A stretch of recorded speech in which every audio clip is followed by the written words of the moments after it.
I was really looking forward to today's shoot. I hadn't been out on a workboat for years. The Dead Rise is one of the most iconic symbols on the Chesapeake Bay.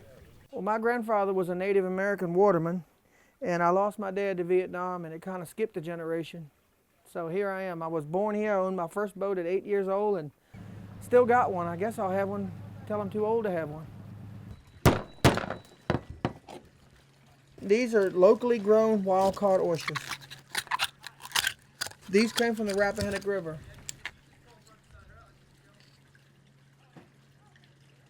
A disease came along back in the 80s, MSX and Dermo, that wiped out 95% of our oyster population.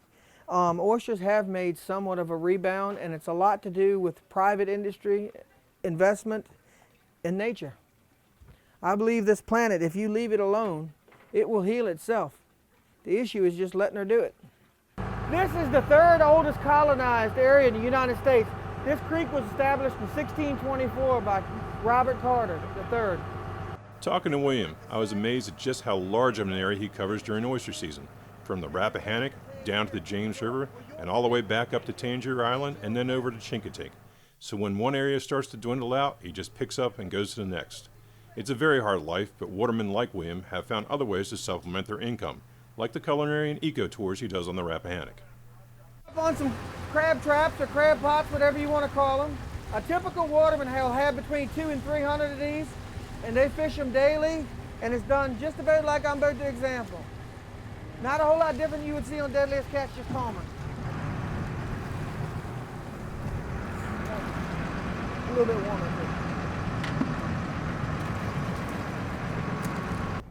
too. Here's a beautiful Jimmy crab. These are your money crabs, or your best value anyway. These here tend to go to the table market for steamed crabs when you're eating on your table. And if you notice the very narrow apron and the blue claws, that's what we call the Chesapeake Bay blue crab, where it got its name right there.